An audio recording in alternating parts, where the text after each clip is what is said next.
आता याचे ना भरपूर रोपं आपल्याला तयार करता येतील। एवढा जरी आपण कंद लावला ना तरी पण होतं। त्याच्यामुळे बघू आता पुढे विक्रीला ठेवू आम्ही आणि पुढे सांगू। ज्यांना कोणाला घ्यायचं असेल ना तर त्यांनी कमेंटमध्ये सांगा की आम्हाला घ्यायचे आहे, तर त्यानुसार आम्ही व्यवस्था करू। कोणाला कुठली प्रकारची पाहिजे। 4 प्रकारच्या हळद्या आहेत बरं का आपल्याकडे। तर एक आहे काळी हळद, एक आहे कुठली हो सफेद, एक पांढरी आहे। ही पांढरी वाटते कारण हिचं हे बघा पूर्ण पांढरं आहे आणि हे चारही हळदीचे वेगवेगळे उपयोग आहेत। हॅलो नमस्कार, कसे आहात सगळे? मस्त मजेत आहात ना? तर मी मालती तुम्हा सर्वांचं खूप खूप स्वागत करते आपल्या आणखीन एका नवीन व्हिडिओमध्ये। वडे केले तेव्हापासून म्हणजे शूटच घेतला नव्हता व्हिडिओ, आणि वड्याचा केला होता मी तो, आणि त्याच्यानंतर मग काही केलेला नव्हता। घरात बरेच कामं होते ना त्याच्यामुळे काही जमत नव्हतं, आणि आज व्हिडिओला सुरुवात करावी म्हटलं। तर तुम्हाला एक खूप विशेष गोष्ट दाखवायची आहे, ते म्हणजे तुम्हाला व्हिडिओमध्ये समजेलच, आणि काय आहे ते मी आता सांगते। तर हळदीचे रोपं आपण लावलेले होते जून महिन्यामध्ये। आता त्याची पालवी पूर्ण सुकली आणि पूर्ण गळून गेली, तर आता हळदसुद्धा आम्हाला काढून घ्यायची आहे। तर त्याच्यामुळे आज व्हिडिओला मस्त अशी सुरुवात केली। आणि घरामधलं गहू जे होतं आम्ही आणलेलं, ते गहू पण बऱ्यापैकी म्हणजे 50% तरी विकले गेलेलं आहे। आणि मग घर जरा खाली खाली झालेलं आहे। जेवढं आहे उरलेलं तेवढं मी तुम्हाला दाखवते। आता 2-3 दिवस सुट्ट्या होत्या ना त्याच्यामुळे मग घरातलं आवरणं हे सगळं माझं चालू होतं। यांना म्हटलं दीदीला आणि दिऊला सुट्टी आहे तोपर्यंत घरात काय आवरायचं आहे ते आवरून घेतो। तर त्याच्यामुळेच मग हे सगळं चालू होतं आणि व्हिडिओ मी बंदच केले होते। तर आजपासून आपली व्हिडिओ कंटिन्यू येतील। तर चला मी तुम्हाला गहू किती उरलेला आहे ते दाखवते। आणि ह्या वर्षी ना आपला गहू इतका छान होता त्याच्यामुळे घर बसल्या बसल्या विक्री झालेला आहे। थोडंफार आहे, आणि कुठलं गहू आहे ते पण मी तुम्हाला सांगते। तर चला दाखवते। ह्या गोण्या बघा आम्ही 50-50 किलोच्या अशा भरून ठेवल्या। इथे काटा आणलेला होता दीदीच्या पप्पांनी, तर ह्या सगळ्या मोजून ठेवल्या। इकडे पूर्ण असं ढीग होतं गव्हाचं ना, तर त्याच्यामुळे मग आधी गेलेलं होतं ते तेव्हा असंच होतं। त्याच्यानंतर मग थोडं दिसत होतं तर गोण्या घेऊन आलो विकत, आणि मग ह्या गोण्या आम्ही भरून ठेवल्या। आणि आता एवढं सुट्टं उरलेलं आहे। आम्हाला जे खाण्यासाठी लागणार आहे ना ते आम्ही वरती काढून ठेवलं, आणि तेच माझं निवडायचं चालू होतं। तर बघा हे असं गहू आहे आपलं, एकदम मस्त झालेला होता ह्या वर्षी गहू। अजिबात असा बारीक वगैरे पडलेला नव्हता, आणि ह्या गव्हाची जात आहे सरबती। तर हा पुरणपोळीसाठी पण आणि चपातीसाठी पण खूपच मस्त आहे गहू। घाण काही एवढी नव्हती, थोडीफार घाण असतेच, पण कवड्या वगैरे नव्हत्या। नाहीतर दरवर्षी खूप कवड्या असायच्या, ह्या वर्षी अजिबात घाण नाही आहे गव्हामध्ये, खूप मस्त निघालं। आणि इकडे असं मोजून ठेवलं, किरकोळ अशा गोण्या होत्या।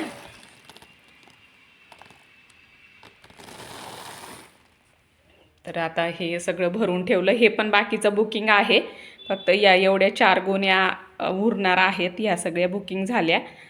सगळे म्हणजे पैसे देऊन गेलेत, फक्त आता त्यांचं धान्य घेऊन जायचं बाकी आहे। माझं पण वर्षभरासाठी मी गहू वरती आपलं 3 पोती काढून ठेवलं, काही बियाण्यासाठी काढून ठेवलं। तर निवडून ठेवते। दीदीला म्हटलं चल आपण सगळे वरती जाऊ आणि तिथेच मग निवडत बसू। आणि दीदीच्या पप्पा बाहेर गेले, त्यांना काही काम होतं ना त्याच्यामुळे। त्याच्यानंतर मग थोडंफार गहू निवडलं गेलं। मी काल एक कोठीभर निवडलं, आणि आता 3 पोती निवडायचा म्हटल्यावर मग थोडं थोडं करूनच निवडते।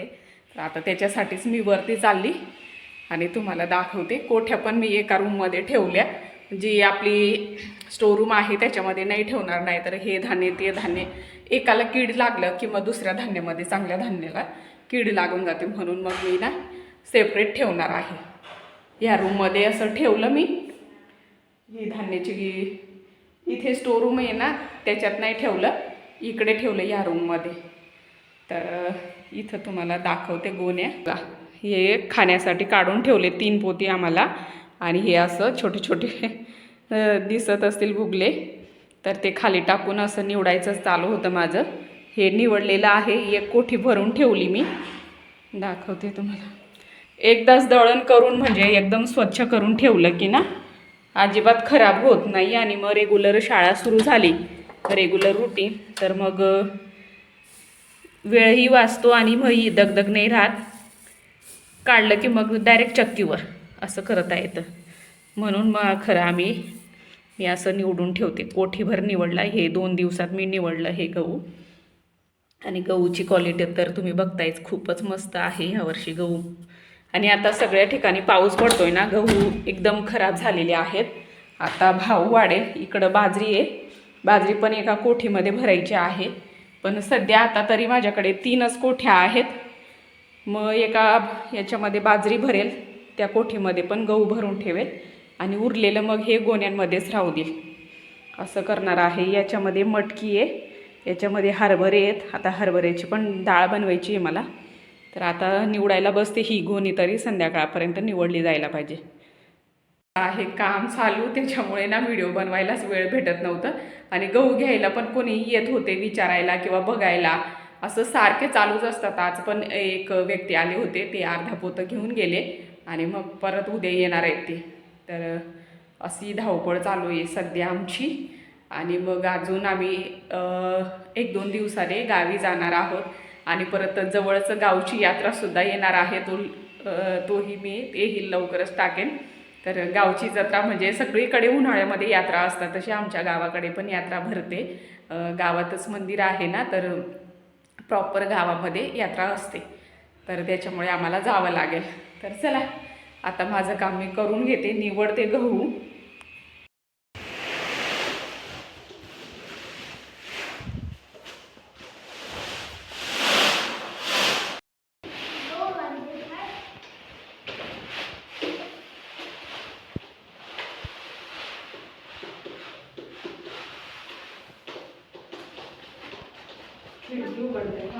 खालीच ताटामध्ये वगैरे घेत नाही मी. असंच केलं की मस्त निवडलं जातं. आणि ह्या गव्हाला आहे ना, वरती टेरेसवर ऊन लावून घेतलं होतं. परत गाळणीने गाळून सुद्धा घेतलं. त्याच्यामुळे असं निवडायचं आणि लगेच मग कोठीमध्ये मी भरून ठेवते. भरपूर खडी निघतात. ते दे रे बेटा, ते दे.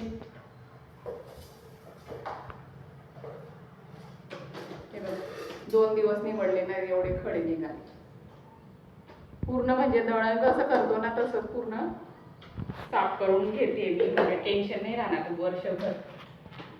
रोज काही ना काही काम असायचं. गहू पण निवडायचं अर्जंट होतं. ऊन लावून घेतलं, परत चाळून घेतलं आणि आता डायरेक्ट असं निवडून, दळणसारखं निवडून मग डायरेक्ट कोठीमध्ये भरून ठेवलं की बरं पडतं. आणि बरेच दिवस झाले हळद काढू, आज काढू, उद्या काढू, असंच ढकलाढकल चालू होती. त्याच्यामुळे मग आज वेळात वेळ काढून दीदीच्या पप्पांना म्हटलं आपण हळदी काढून घेऊ, नाहीतर मग नवीन कोंब येतील लगेच, त्याला मातीमध्ये राहिली तर काढल्या, नाहीतर. तर चला हळद दाखवते तुम्हाला.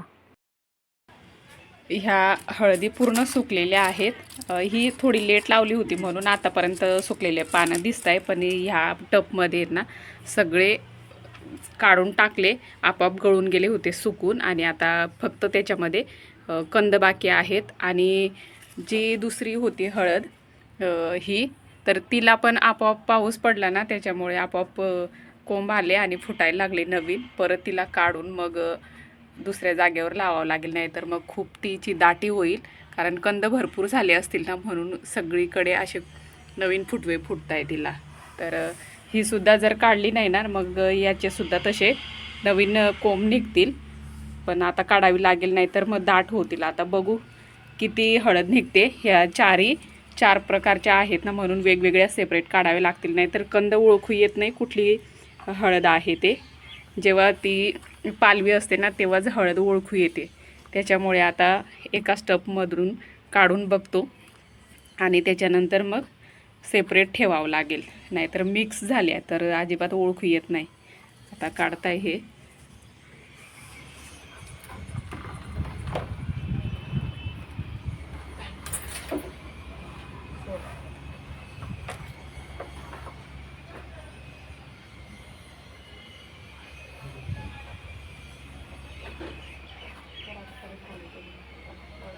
तुटून जाईल ती हळद.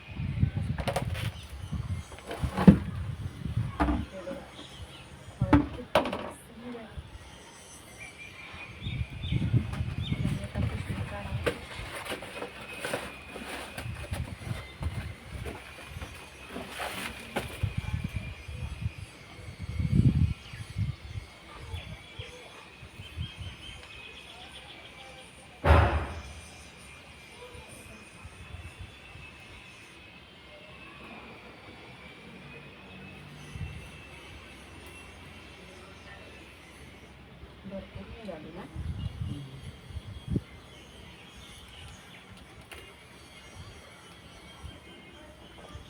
जास्त दाटून गेली ना एवढ्या टप मध्ये लावलेली कधी.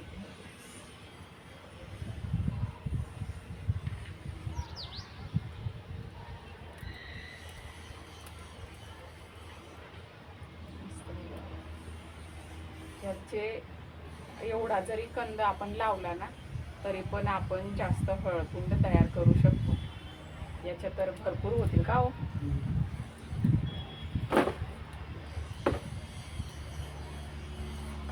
पण आता ओळखू येत नाही ना. ओळखू येते याच तर पूर्ण पांढरा असं निघतो ना.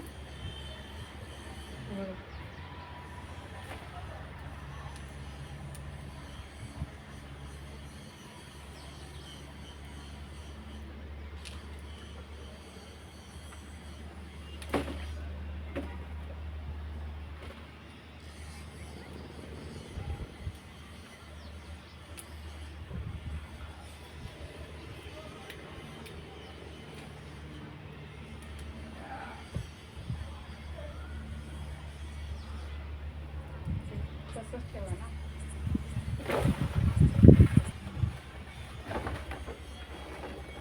आता याचे ना भरपूर रोप आपल्याला तयार करता येतील. एवढा जरी आपण कंद लावला ना तरी पण होतं.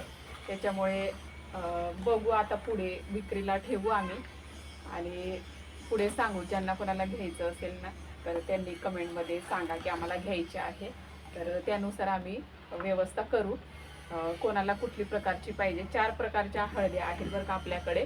तर एक आहे काळी हळद, एक आहे कुठली हो सफेद, एक पांढरी आहे. ही पांढरी वाटते कारण हिचं हे बघा पूर्ण पांढरं आहे. आणि हे 4ही हळदीचे वेगवेगळे उपयोग आहेत. त्याच्यामुळे ना तुम्हाला जर माहिती असेल या हळदींबद्दल तर तुम्ही आम्हाला कमेंट करा. आम्ही ऑनलाईन सुद्धा तुमच्या घरपोच करू शकतो. फक्त तुम्हाला पाहिजे की नाही तेवढं कमेंट करा, म्हणजे आम्ही तशी सुविधा करू. एवढ्या मोठ्या टपमध्ये लावले तरी तिला जागा कमी पडत होती बघा. एवढे जास्त कंद झाले तिचे. कसं काढायचं तिला.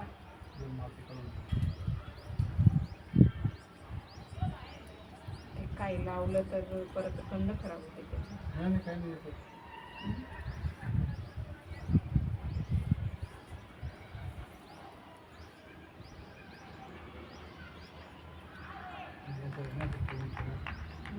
तोडायचे का?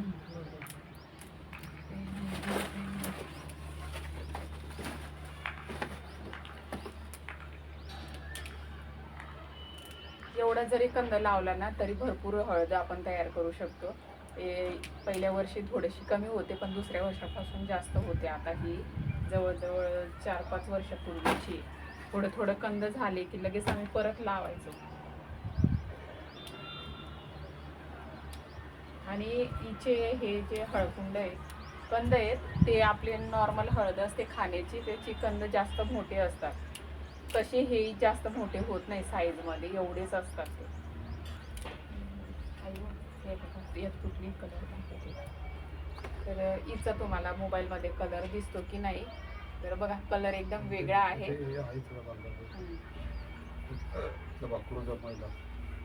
हा बघा हा कलर एकदम असा काळपट दिसतोय ना.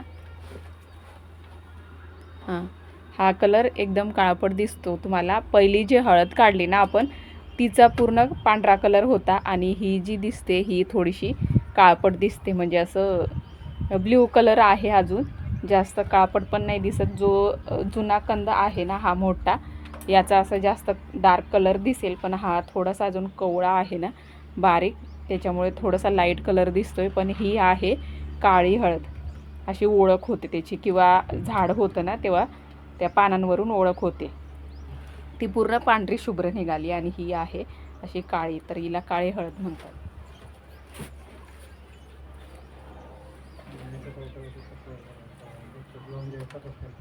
ते तसंच लावलं तर परत असं गुच्छा होईल ना, मग जास्त कसं काय तयार होईल ती.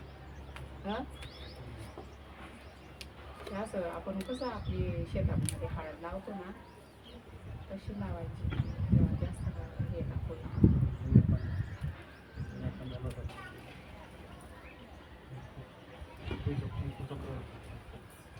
हिचा कलर लाल असतो कुंकू सारखा.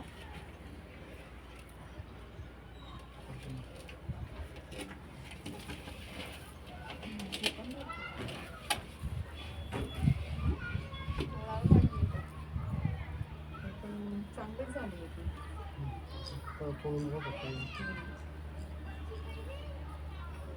ही ती तुकडा होता तो कापलेला, ती आहे ही. ही आताच लावली होती ना आपण.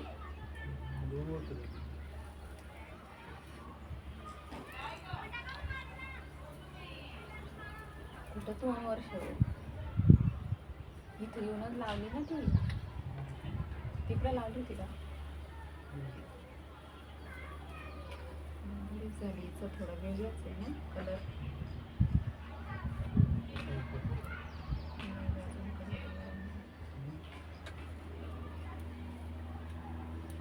तोडायचं आहे थोडासा तेव्हा तर.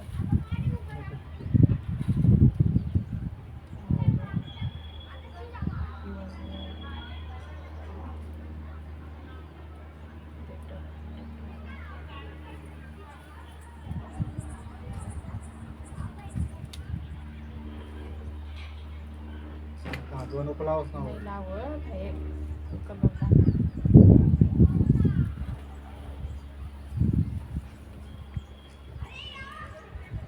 हिचा कलर थोडासा पिवळा पिवळा आहे. लाल होतो अजून बारीक आहे ना हळद, त्याच्यामुळे तिचा कलर अजून डार्क झाला नाही.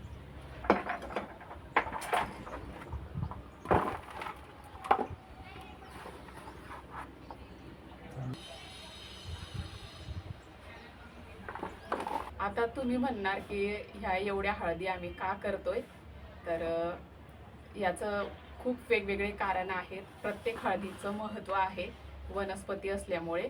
तर त्याबद्दल माहिती हेच सांगतील, कारण यांना सगळं माहिती आहे आणि तेच घेऊन आले होते.